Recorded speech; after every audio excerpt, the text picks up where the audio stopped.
Hello, my dear friends. Today I want to share something very personal and honest with you. It's my story, a simple story that many of you might relate to. The title of my story is From Silent to Fluent, My Alone Time English Practice. This story is not about some magic trick or quick formula to learn English. It's about how I, a simple girl living in the United States, practiced English alone and moved from silence to fluency, step by step, mistake by mistake, and with so much emotion.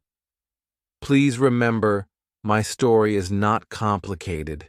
It's a story from my heart, and I'm sharing it in simple English so that every reader, no matter if you're a beginner or intermediate, can understand it easily. I didn't go to a fancy class. I didn't have a personal tutor.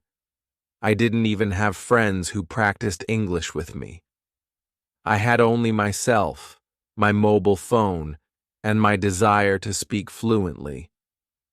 I was silent for a long time, but I didn't give up. I stayed with English like it was my best friend, and that changed my life. So now I'm going to take you into my world and show you how I became confident in speaking English just by spending time alone. I hope you feel connected, and maybe, just maybe, you'll find your own story inside mine. Hi, my name is Emily. I'm 24 years old, and I live in a small town in Ohio, United States. My family came from Mexico when I was very young, so my first language is Spanish.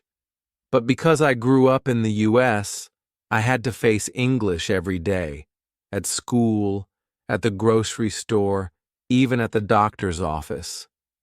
Still, I was always shy. I understood English.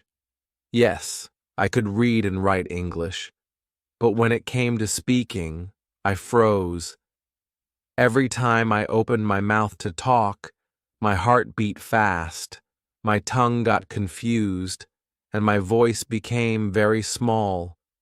I didn't have many friends in school because I was afraid of speaking. I remember once my teacher asked me, "Emily, can you read this paragraph out loud?" And I just stared at the paper. My hands were shaking. My lips were dry. I felt like crying. After that, I promised myself, "Emily, one day you will speak English clearly and confidently. One day." But life got busy. After school, I worked at a coffee shop near my home. Customers came every day asking for lattes, cappuccinos, muffins, and I only used one word, okay? I smiled, nodded, said okay or sure, and that was it. I felt so small, like I was hiding behind simple words. So I decided to change that. I told myself, if I can't practice English with people, then I will practice alone. And that's how everything began. It started one evening. I was home alone, tired after work, and I opened my voice recorder on my phone. I just said, "Hi, my name is Emily." Then I played it back.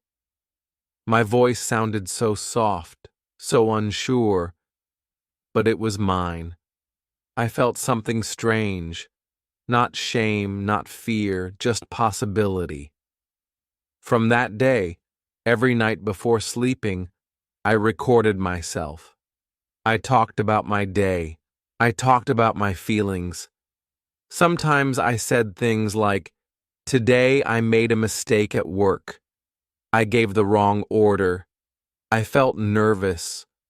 Or, "I like the rain. It makes me feel calm." No one was listening. It was just me and my phone, but I was speaking, and every day I spoke a little more. One day, I looked in the mirror and said, "Emily, how was your day today?" And I answered in English. I know it sounds silly, but talking to myself became my daily practice. I did it while brushing my teeth, while cooking, while walking to work. I asked questions like, "What do you want to eat? How do you feel? What's your dream?" And I answered everything in English. I also started watching short English videos on YouTube, cooking shows, small vlogs, podcasts with subtitles. I would pause the video and repeat what the person said. I would copy their pronunciation. I didn't understand everything, but I didn't care. I was falling in love with English. After a few months, I noticed something. When a customer came into the coffee shop and said, "Hey, how's your day?" I didn't just say, "Okay." I said, "It's going well, thanks. How about you?" That small sentence felt like a big victory, and I kept going. I started journaling in English. Every night before bed, I wrote 2 paragraphs about my day. I didn't worry about grammar. I didn't check for mistakes. I just wrote from my heart. I remember one entry that said, "I feel proud today." I talked to a customer without fear. I said, "Would you like your coffee hot or iced?" And he smiled. I smiled too. My confidence grew, slowly but strongly. Speaking English became part of my alone time, just like brushing my hair or listening to music. Sometimes I laughed at myself. I made silly mistakes. Once I said, "I'm very boring," when I meant, "I'm very bored." I laughed so much later. But these mistakes were my teachers. I didn't feel bad anymore. I felt alive. Then, one evening, I got a surprise. My younger cousin Sarah, who lives in Texas, called me and said, "Emily, your English sounds really good. Are you taking classes?" I smiled and said, "No, I just talk to myself every day." She was shocked. "Alone?" she asked. "Yes," I said. "Alone but not lonely." English became my friend. That moment, I knew I had changed. Now it's been over a year since I started my alone time practice. I'm not perfect. I still forget words. I still pause to think. But I don't run away anymore. I don't hide. I speak. I ask questions. I join conversations. I even started helping other girls like me, shy, scared, but full of dreams. And that's why I'm sharing my story with you. You don't need a partner. You don't need a teacher. All you need is time, honesty, and the will to speak. Start by talking to yourself. Use your phone. Use your mirror. Use your heart. It's okay if you sound unsure. It's okay if you feel awkward. What matters is that you try again and again. A few weeks later, I felt a new spark inside me. After sharing my recording with Sarah, I realized I wanted a bigger challenge and real listeners, not just my phone. So, one Saturday morning, I opened my laptop and searched Free English Conversation Group United States. My heart pounded as I clicked on a local meetup for language exchange in Columbus, about 2 hours from my small town. I remember driving there, gripping my steering wheel, rehearsing a greeting over and over. "Hi, I'm Emily. Nice to meet you." When I arrived at the cozy coffee shop that hosted the group, I saw circles of people laughing and chatting. My stomach twisted. For an instant, I thought about turning back, but then I remembered every night spent talking to myself, every mistake that became a lesson. I breathed deeply and walked in. A kind woman spotted me and waved. "You must be Emily. Welcome," she said, handing me a name tag. I slipped it on and joined a circle. When it was my turn, I stood, smiled shakily, and said, "Hello, my dear friends. I'm Emily, and I've been practicing English alone for a year. Today, I want to meet real friends." Everyone clapped and cheered. My cheeks warmed, but I felt proud. We paired up and chatted in 5-minute segments. My first partner, Daniel, asked me about my job. I said, "I work at a coffee shop. I love making lattes." Then I asked him, "What do you do?" And he shared his story. For once, I felt the joy of real back-and-forth conversation, the pauses, the laughter, the mutual understanding. After the group, someone suggested I join their Facebook page for weekly online meetups. I did. Soon I was talking to people from New York, California, even Canada. Sometimes the Wi-Fi was bad and voices cut in and out, but that only made it more real. I learned to ask, "Could you repeat that?" And, "I'm sorry, I didn't catch that." Those phrases became my allies. Back home, I kept my nightly recordings, but now I reviewed them differently.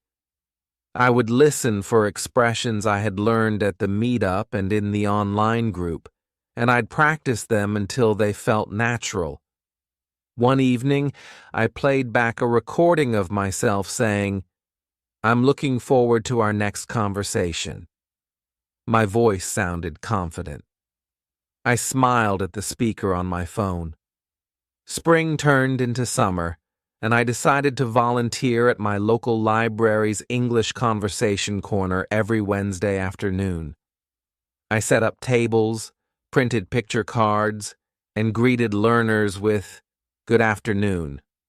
Let's talk about our favorite movies." At first, I worried I'd sound like a teacher, but I reminded myself, I'm just here to chat. We talked about summer plans and ice cream flavors. I felt happy others found their words the same way I once searched for mine. One sunny July day, the library director asked if I'd like to lead a small workshop on solo speaking practice. My pulse raced, but I agreed. I titled it, "Talk to Yourself: Simple Steps to Fluency." I shared my story, how a recorder app and a mirror became my practice partners. I demonstrated the journaling technique and led the group in a short self-recording exercise. Afterwards, several attendees thanked me and said they felt hopeful. That evening, driving home under a pink sky, I realized how far I'd come. From silence behind the coffee counter to standing in front of an audience, guiding them. My alone time practice had become an invitation for others to find their voice. Fall arrived, and with it came a chance to travel. I booked a weekend in New York City, partly for fun, partly to test my English in a bustling environment. As soon as I stepped out of Penn Station, I said to myself, "Okay, Emily, let's speak." I asked directions to the nearest museum, ordered a hot dog from a street vendor, and even struck up a conversation with another solo traveler on the subway. Each exchange felt like a small celebration. On my last night in the city, I sat in a cafe near Times Square and recorded a final message on my phone. "This is Emily, speaking from New York City. I came here alone. Over the next months, I found new ways to weave English practice into every corner of my life. I started a small blog, just a simple website where I wrote weekly posts about the books I was reading, the recipes I was trying, and the little victories I celebrated. I called it Emily's English Corner. At first, I worried my writing would be too simple or full of mistakes, but I remembered how I celebrated every spoken sentence, no matter how imperfect. So I celebrated every written post, too. I invited readers to leave comments, and soon I was replying to questions like, "How do you practice pronunciation?" Or, "What if I feel too shy to record myself?" Each reply reminded me that I was no longer alone in my journey. I had a community cheering me on. When winter arrived, I challenged myself to read a short novel in English every month. I'd pick titles with simple language, sometimes a children's classic, sometimes a travel memoir. Each evening, wrapped in a blanket by my window, I read a chapter aloud. My recorder captured my voice as I stumbled over tricky words and then gradually smoothed out my rhythm. By the time I finished each book, I could feel the story in my mouth. The characters' voices felt natural on my tongue. Then came spring again, and with it a special invitation.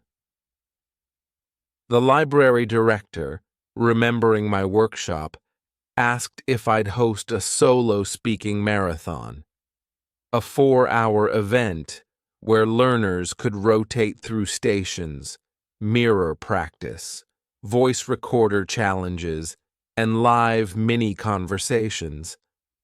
I said yes, though my heart fluttered like the first day I walked into that coffee shop meetup.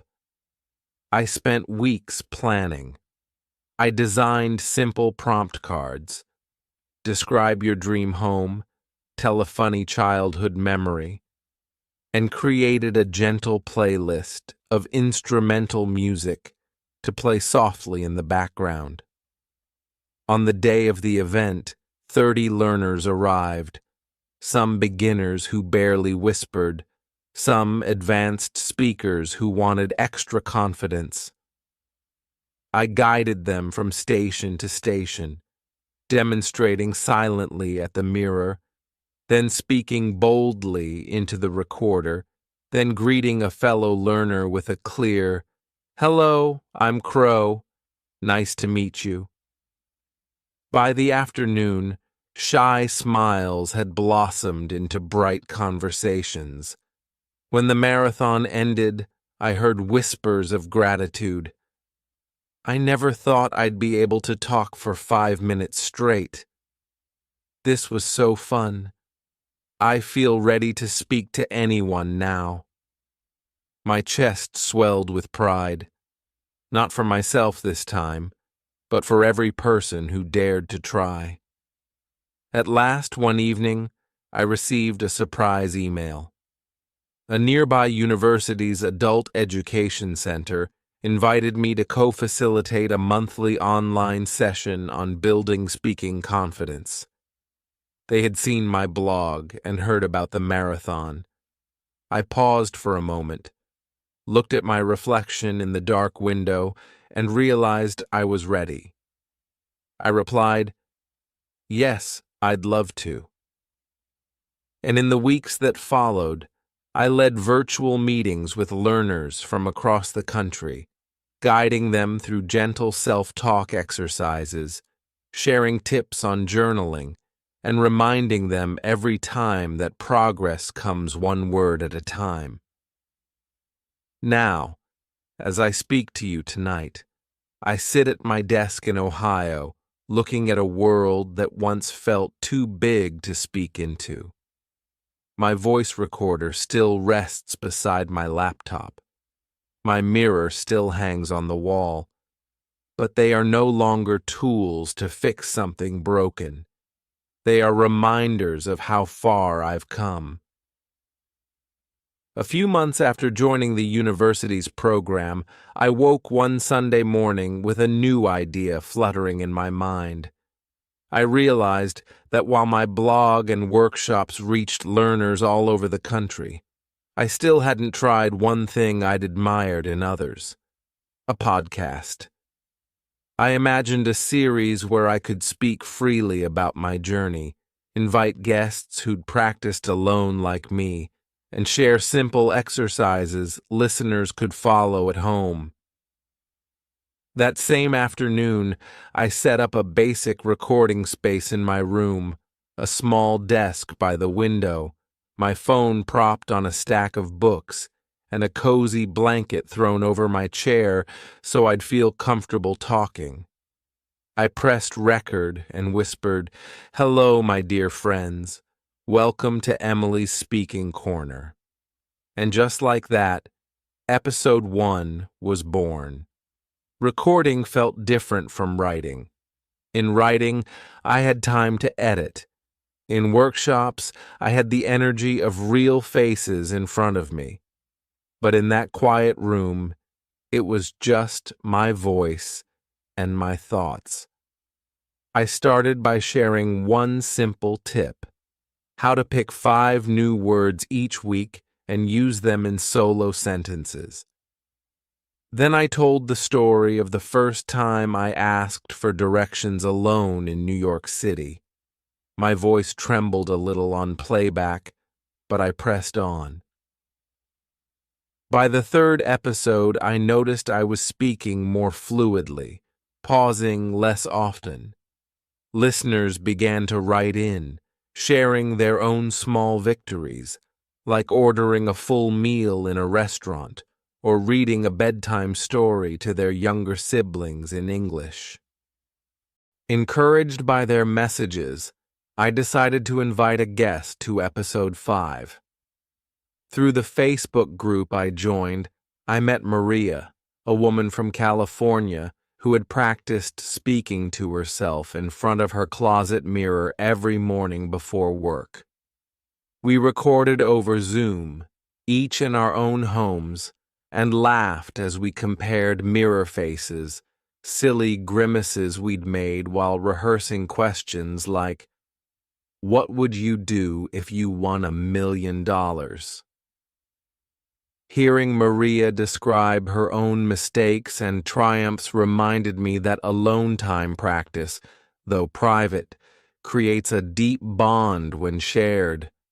The feedback we received after that episode poured in. Learners said they felt seen and motivated to try these exercises themselves. By winter, the podcast had grown to more than 100 regular listeners. I began receiving invitations to speak on local radio stations and to contribute short articles to community newsletters. One snowy evening, I drove to a small AM station in Columbus. Under the dim studio lights, I sat across from the host and found myself talking almost effortlessly about the power of self-talk in language learning. When we signed off, the host smiled and said, "Emily, your voice is warm and genuine. You make people believe they can try this too." In that moment, I realized that the shy girl who once hid behind, "Okay," had truly found her strength. Spring returned again to Ohio, and with it came a surprise email. A producer from a national public radio program had listened to my podcast and wanted to feature me in a special on creative language learning. My heart fluttered as I prepared. I chose 3 anecdotes: the coffee shop recorder sessions, the solo speaking marathon at the library, and the first podcast collaboration with Maria. On the day of the interview, I spoke from the same mirror-lit corner where I'd begun my recordings. When the broadcast aired, I heard my story echoing across the dial, and I imagined listeners in small towns and big cities pressing play and feeling, perhaps a little less alone. With renewed confidence, I embarked on another project, writing a short ebook titled Whisper to Word, a guide to alone time English practice. I poured into it every exercise that had helped me: mirror prompts, voice recorder challenges, journal starters, and simple reflection questions. I wrote in a conversational tone, as if I were sitting across from the reader and passing them a warm mug of tea. When I finished, I uploaded it to my blog and announced it on the podcast. Within days, learners messaged saying, "Your exercises are so clear. I finally know how to start." My inbox overflowed with gratitude. As summer turned to fall, I found myself reflecting on how far this alone time practice had carried me, and how many lives it had touched. One crisp October evening, I received an unexpected message from a teacher in a rural high school in Montana. She discovered my ebook and used my mirror and recorder exercises with her students. She told me that her shyest learner, a boy named Jacob, had stood up at their school assembly and read a short speech in English without trembling. I felt tears well in my eyes. My simple methods, born in my quiet bedroom in Ohio, were helping young people find their voices across the country. That winter, I decided to develop an online course to bring these exercises to even more learners. I called it Solo Speaker Academy. It was just me on camera, sitting at my desk by the window, sharing the same mirror prompts, journaling starters, and recorder challenges I'd always used, but now packaged as short video lessons with downloadable practice sheets. I priced it affordably, even offering full scholarships to learners in need. Watching my first cohort work through the modules, submitting their practice recordings, cheering each other on in our private forum, reminded me of my own first hesitant whispers. And when one student posted, "I finally ordered coffee in English today," I felt that old spark of pride all over again. Spring arrived with another surprise, an invitation to speak at a TEDx event in Cleveland. Standing on that small stage under the bright lights, I introduced myself. "Hello, my dear friends. I'm Emily from Ohio, and I turned my alone time into my greatest conversation partner."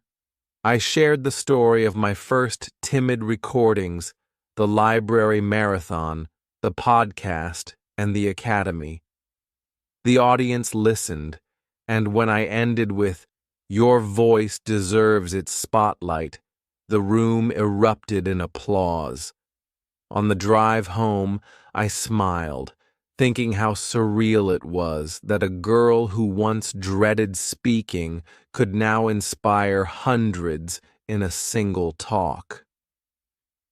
Over the next year, Solo Speaker Academy grew into a vibrant community of learners from more than 20 countries.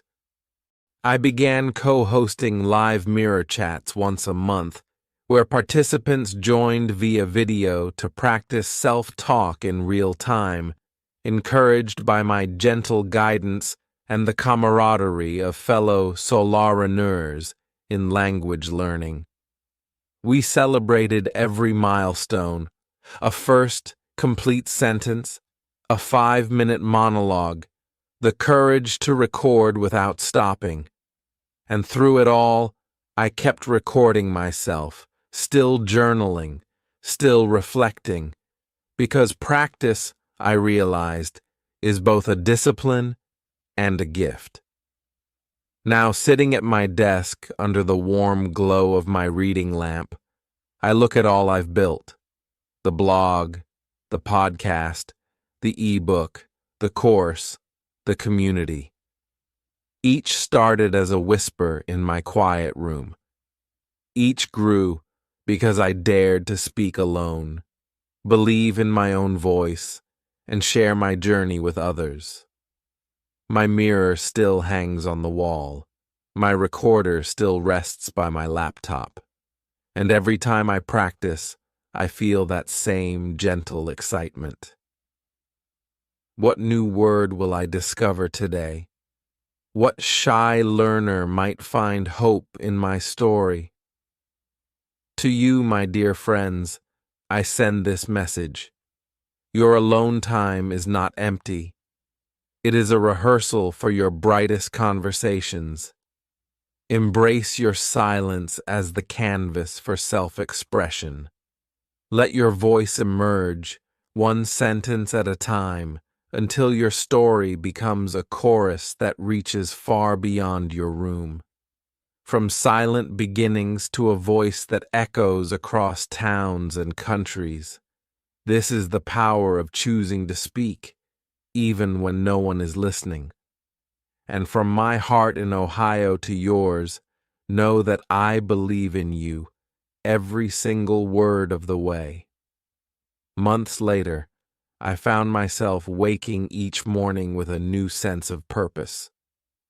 The Solo Speaker Academy community had grown so vibrant that I realized I wanted to bring our work beyond the screen. I began organizing small pop-up practice cafes in local coffee shops across Ohio and neighboring states. I'd arrive early, set up a little table with prompt cards and my recorder, and welcome anyone who wandered by with a gentle, "Hello, my dear friends. Care to try speaking with me today?" Some people peeked curiously. Many laughed nervously, but soon they took a prompt card. Describe your happiest memory. Share your favorite childhood game. And spoke into the recorder, their voices filling the cozy space with raw honesty. By the end of each cafe, shy smiles had warmed into laughter and applause, and I felt again that familiar thrill of watching someone step out of silence and into their own strength. Meanwhile, I started collaborating with local libraries beyond my hometown.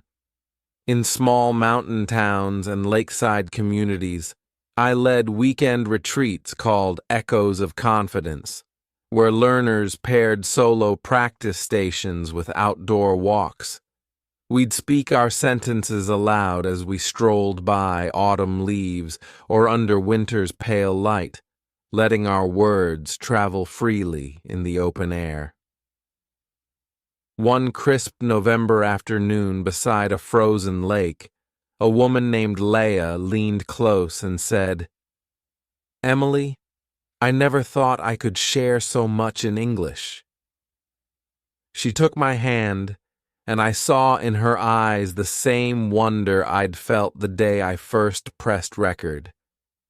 Back at home, I began drafting a memoir, a deeper, more personal book that traced not just my methods, but the moments of fear, joy, and doubt that shaped me.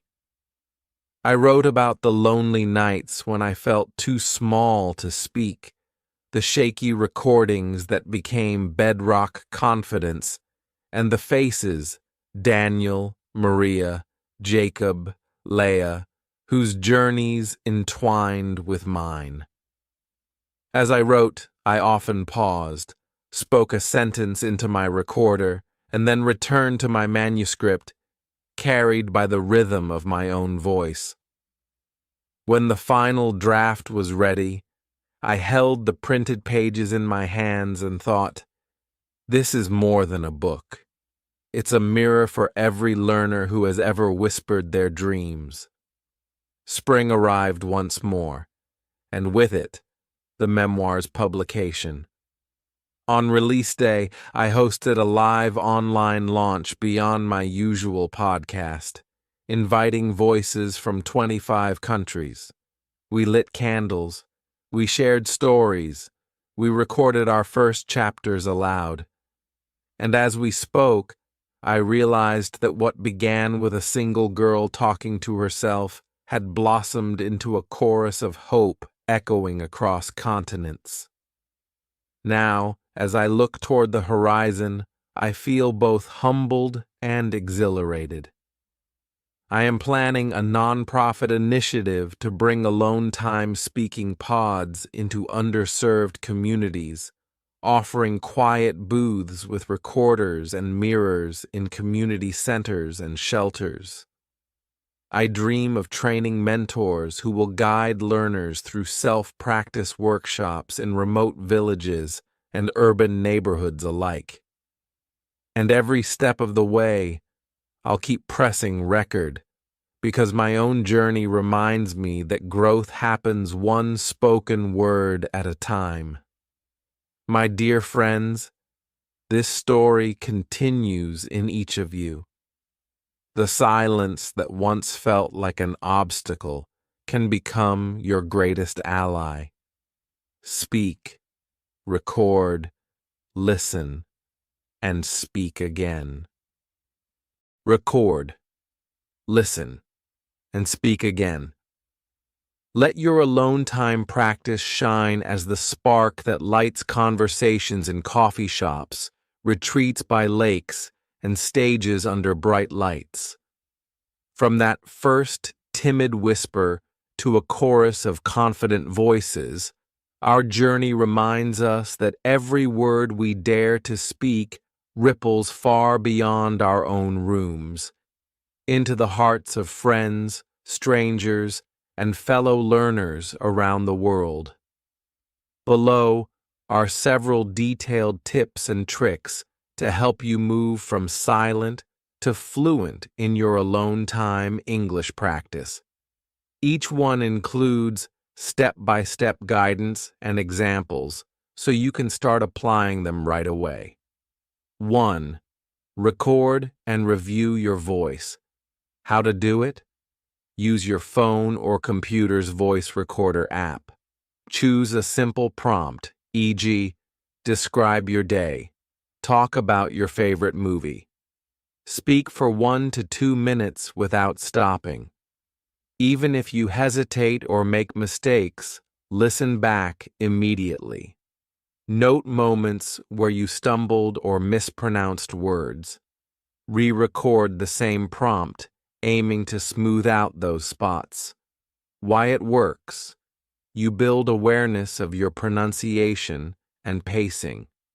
Hearing yourself objectively helps you target specific weaknesses. 2. Mirror practice for pronunciation and expression. How to do it? Stand facing a mirror with good lighting. Pick a short sentence or phrase from a book, podcast, or one you've written. Speak it aloud while watching your mouth, lips, and jaw movements. Notice whether your facial expressions match the emotion of the sentence. Repeat, gradually increasing sentence length or emotional intensity. Why it works. Visual feedback helps you develop more natural mouth positions for sounds. It builds confidence by letting you rehearse your next conversation in private. 3. Shadow native speakers. How to do it. Choose short audio clips, 30 to 60 seconds, of native speaker dialogue, news bites, interviews, or vlogs. Play the clip and try to speak in real time, matching the speaker's rhythm and intonation. Pause if you get lost. Replay a phrase, then resume shadowing. Record yourself shadowing and compare with the original. Why it works. You internalize natural stress patterns, linking word sounds and melody. It sharpens listening skills and reduces the translation lag in your mind. 4. Build a personal vocabulary journal. How to do it. Carry a small notebook or use a notes app. Whenever you encounter a new word or phrase, write it down. With definition in your own words, part of speech, noun, verb, etc., an example sentence of your own creation. At the end of each week, pick 5 to 10 entries to practice in spoken sentences. Record yourself using each in context. Why it works. Actively using new words cements them in your memory far better than passive reading. You learn words in your voice, making them easier to retrieve in real conversation. 5. Read aloud and dramatize. How to do it? Select a short article, poem, or dialogue. Read it aloud, first neutrally, then with emotion, happy, sad, curious. Try different voices for different characters or tones. Record these readings to track improvements in fluency and expression. Why it works. Reading aloud links recognition with production, improving both speaking and comprehension. Adding drama makes the practice memorable and fun. 6. Solo role-playing scenarios. How to do it.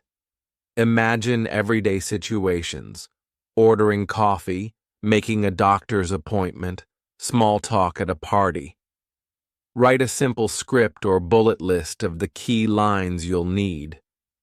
Act out both sides of the conversation, switching voices or physical positions to keep it dynamic. Focus on key phrases like, could I have, would you mind, I'd like to ask about. Why it works. Simulates real social interactions, so you're more prepared when the moment arrives.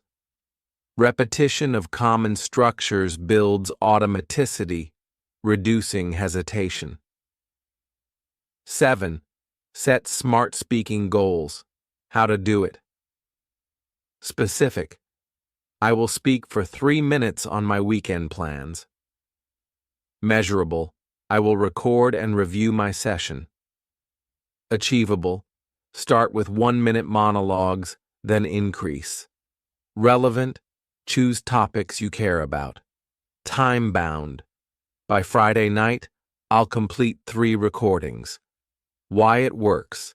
Keeps you accountable and shows clear progress. Breaks a big goal, become fluent, into manageable steps. 8. Reflect and adapt. How to do it. Keep a weekly log of your practice activities. What you did, how long, what felt easy or hard. At week's end, review the log, celebrate successes, and identify persistent challenges. Adjust next week's plan to focus on remaining trouble spots, e.g., certain sounds, transitions. Why it works. Ensures continuous improvement rather than repeating the same exercises. Builds a habit of self-assessment that professional speakers use. 9. Think in English with a thought diary. How to do it. Keep a small notebook or notes app titled Thought Diary. Throughout your day, pause for 30 seconds and mentally narrate what you're doing in English, e.g., I'm walking to the kitchen. I need to reply to that email. At night, write down 3 of your inner monologue sentences. Speak them aloud, first softly, then with full volume and expression. Why it works. Trains your brain to operate in English without translation. Builds the habit of framing everyday thoughts as spoken sentences. 10. Learn through songs and sing-alongs. How to do it? Pick a simple, catchy song you enjoy. Look up its lyrics. Listen once, following along silently. Play again and sing along, focusing on matching the singer's pronunciation and rhythm. Pause on tricky lines, replaying and repeating until you can sing them smoothly. Record your version and compare it to the original. Why it works. Music locks vocabulary and phrases into memory through melody. Singing forces you to stretch out and connect words, improving fluidity. 11. Create video diaries for body language. How to do it? Use your phone or webcam to record a 1 to 2 minute video diary each week. Speak on any topic, your day, a recent news story, a hobby. After recording, watch your video and note. Do your facial expressions match your words? How is your posture, eye contact, hand gestures? Re-record with improved gestures and expressions. Why it works. Integrates nonverbal communication, making your speech more natural. Builds confidence seeing yourself succeed on camera. 13. Teach or explain to an imaginary friend. How to do it. Choose a simple topic you know well, e.g., how to make coffee, your hometown. Stand or sit as if talking to someone. Explain the topic step by step in English, imagining questions they might ask. Pause and answer those questions as fully as you can. Record or mirror practice your lesson. Why it works. Teaching forces you to organize thoughts logically and use clear language. Anticipating questions expands your ability to handle unpredictable conversation. 13. Use flashcards with speech prompts. How to do it. On one side of each flashcard, write a new word or phrase. On the back, a simple definition. Shuffle and draw a card. Read the word silently, then cover it. Speak its definition out loud in a full sentence, e.g., resilient means able to recover quickly from difficulties. Flip the card to check your accuracy. Keep only the cards you stumbled on for extra review. Why it works. Combines active recall with spoken production, cementing both vocabulary and sentence structure. The quick-fire nature keeps practice dynamic and engaging. 14th. Improv storytelling with random prompts.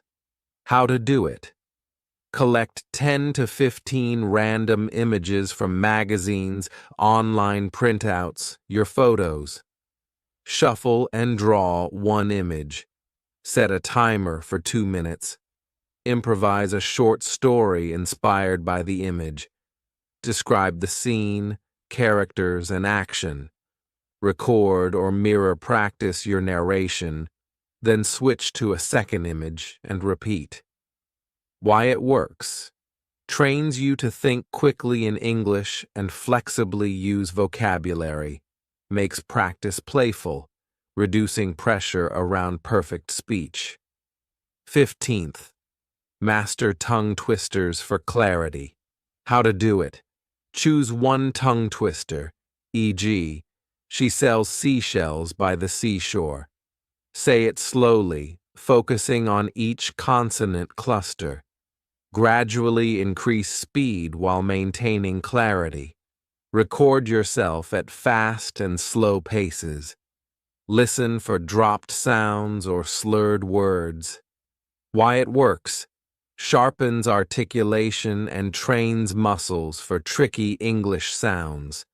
Builds confidence in challenging your pronunciation. 16th. Practice with AI conversation partners. How to do it. Use a chatbot or voice-enabled language app. Initiate a free-form conversation. Ask questions. Tell stories. Respond to prompts. Push beyond yes or no answers. Use follow-up questions like, "Why do you think that?" or "Can you explain more?" Review the transcript or recording to identify new expressions and fixes. Why it works. Offers instant, judgment-free interaction whenever you have time. exposes you to varied language patterns and vocabulary. By weaving these additional strategies into your daily life through music, teaching, improv, and even technology, you'll continue to transform alone time into your personal speaking laboratory. Pick one or two new methods each week and watch how your confidence and fluency flourish together. Happy practicing,